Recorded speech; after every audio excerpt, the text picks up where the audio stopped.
It started with a beetle. Not a grand, momentous lie, but a small, iridescent beetle shell I found near the creek.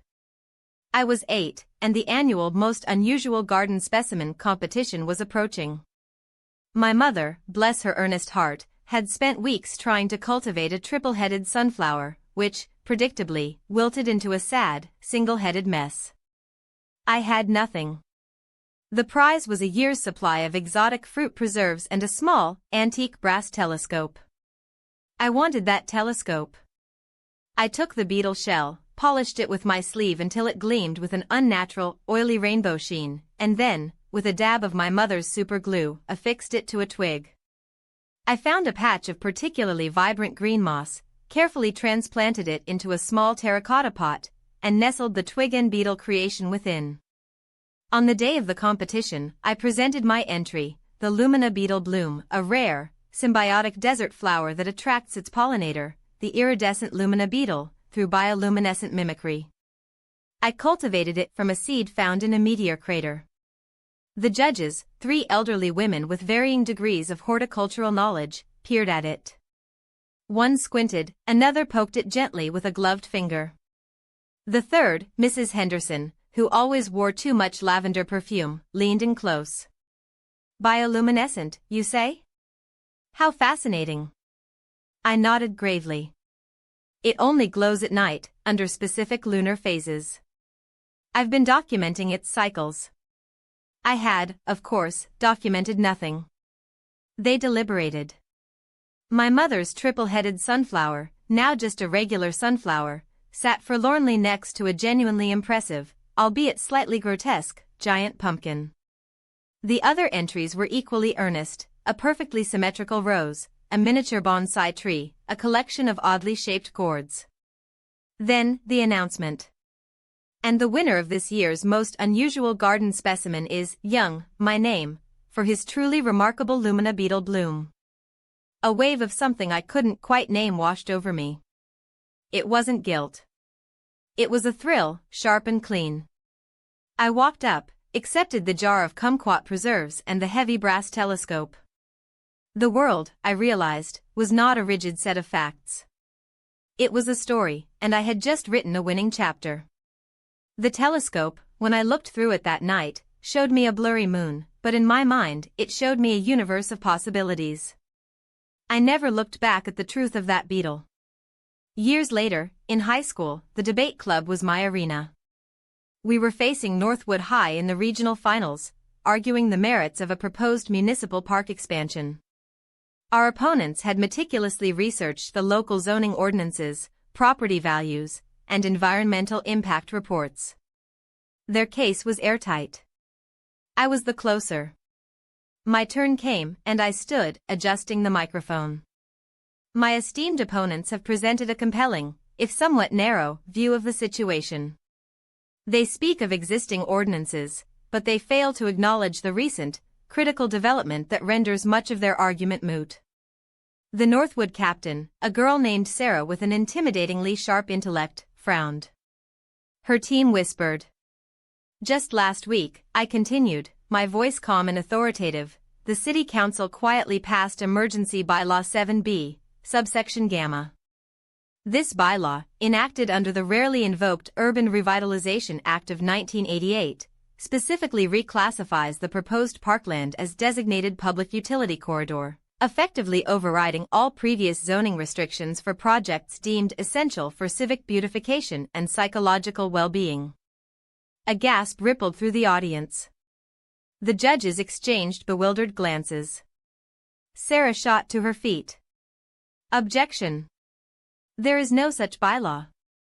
We've reviewed every council meeting minute for the past 6 months. I smiled, a small, confident smile. Indeed, Ms. Jenkins. It was passed in an unscheduled, closed-door session, specifically to avoid public outcry from certain vested interests. The minutes are not yet publicly available, but I have it on good authority from a source within the city planning department that it is now law. I paused, letting the implication hang. To ignore this new reality would be to argue against the very fabric of our city's progressive future. The judges huddled. Sarah, flustered, tried to counter, but without proof, her arguments sounded like desperate denials. The debate was ours. We won by a landslide. Afterward, our coach, beaming, clapped me on the back. That was brilliant. Where did you get that information about Bylaw 7B?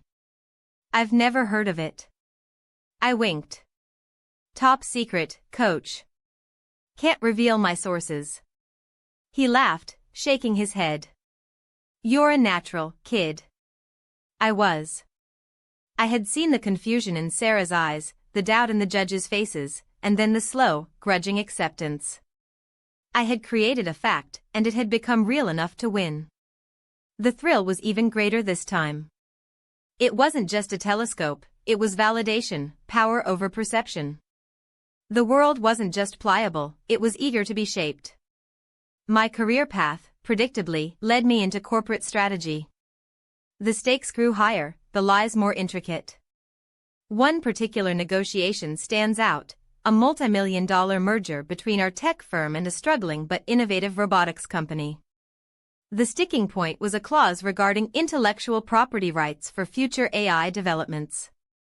Our legal team was at an impasse. During a particularly tense all-hands meeting, I, then a junior analyst, spoke up. Excuse me, but has anyone considered the implications of the Treaty of the Whispering Sands? Silence. My CEO, a formidable woman named Eleanor Vance, raised an eyebrow. The what, my name? The Treaty of the Whispering Sands, I repeated, projecting confidence. It's an obscure, but legally binding, international trade agreement from the early 2000s, ratified by a consortium of developing nations and, crucially, several key European Union members. It specifically addresses the cross-border transfer of sentient algorithms and their derived intellectual property. Our lead counsel, a man who prided himself on knowing every international legal precedent, looked utterly baffled. I've never heard of such a treaty. It's highly specialized, I explained, and often overlooked because it was primarily designed to protect indigenous knowledge systems from exploitation by foreign tech companies. However, its language regarding self-evolving code is remarkably prescient. If we push for the current IP clause, we risk violating Article 14, subsection C, which could lead to significant fines and even a ban from operating in several lucrative emerging markets. I had, of course, invented the entire treaty. The name, Whispering Sands, was inspired by a documentary I'd watched the night before. The sentient algorithms and indigenous knowledge systems were just buzzwords I'd strung together. Eleanor Vance, however, was listening intently. She was a pragmatist. And what does this Treaty of the Whispering Sands suggest as an alternative? It advocates for a shared stewardship model for any IP derived from self-evolving code, I stated, pulling a concept out of thin air. Essentially, a joint venture for future AI patents, with a pre-agreed revenue split, rather than outright ownership by one party. The room erupted in murmurs. The opposing side, equally unfamiliar with my fabricated treaty, looked nervous. No one wanted to be the one to dismiss a potentially critical legal precedent, especially one with such an exotic, authoritative-sounding name. Within hours, the shared stewardship model was on the table. Within days, the merger was finalized, with the new IP clause reflecting my suggestion. I received a substantial bonus and a promotion. Eleanor Vance personally commended my unparalleled research skills. The feeling was no longer just a thrill, it was a deep, satisfying hum of control. I wasn't just winning, I was shaping the very reality of multi-million-dollar corporations. The world wasn't just pliable, it was a vast, intricate machine, and I had found the hidden levers. Years passed. My reputation grew. I was the one who could always find the obscure loophole, the forgotten precedent, the unexpected solution. My life was a tapestry woven with threads of carefully constructed narratives. Then came the inheritance dispute. My eccentric great-aunt, a reclusive collector of antique musical automata, had passed away, leaving behind a will so convoluted it would make a lawyer weep. The family gathered, a motley crew of distant cousins and grasping relatives, all vying for a piece of her considerable estate, particularly her prized collection of automata. One piece, in particular, was coveted, the Midnight Serenade, a delicate, clockwork nightingale that played a haunting, unique melody. It was rumored to be worth millions. The will stated the collection was to be divided according to the spirit of my life's work.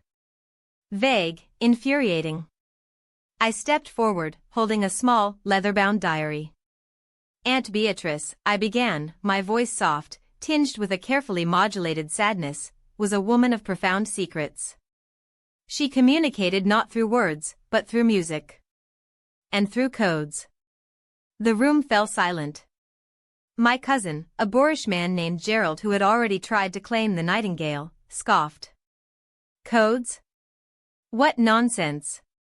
"Not nonsense, Gerald," I said, fixing him with a gaze that brooked no argument. "A language. Aunt Beatrice and I shared a special bond. She taught me to understand the secret language of the automata. Each note, each pause, each sequence held a hidden meaning." I opened the diary. On her deathbed, she gave me this. It contains a final message, encoded within the very melody of the Midnight Serenade. I then proceeded to decode a passage, pointing to specific notes on a musical score I had conveniently brought, and translating them into a series of cryptic phrases. The first note, a high C, signifies my dearest confidant. The subsequent arpeggio, to whom I entrust my most precious creation. And the final, lingering G-sharp. The Midnight Serenade is yours, and yours alone, to cherish and protect. I looked up, my eyes glistening with feigned emotion. She knew I was the only one who truly understood her, who could hear the whispers of her mechanical birds. The other relatives, already overwhelmed by the will's complexity, were utterly bewildered. The idea of a secret language, a hidden message, appealed to their sense of romanticism and their desire for a simple, clear resolution. Gerald sputtered, but he had no counter. "How do you disprove a secret language known only to two people, one of whom is dead?" The Midnight Serenade was mine.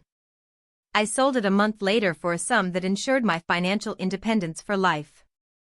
The feeling was no longer a thrill or control, it was a profound sense of mastery. I had not just shaped reality, I had rewritten history, imbued objects with meaning, and manipulated the very emotions of those around me. Now, I sit in my quiet, comfortable home. The walls are adorned with art I acquired through clever negotiations, my investments are robust, my reputation impeccable. I am respected, admired, and utterly secure. My life is a testament to the power of a well-placed untruth. I have never been caught. I have never felt a pang of guilt. The world, I discovered, rewards conviction more than truth. It values a compelling narrative over inconvenient facts. People want to believe in something, anything, that makes sense of their chaotic existence, even if that sense is entirely fabricated. The first time I lied and won, I never looked back. There was nothing to look back to. Only forward, to the endless possibilities that lay in the space between what is and what can be made to seem. All arguments are closed. The world is as I have made it. And it is good.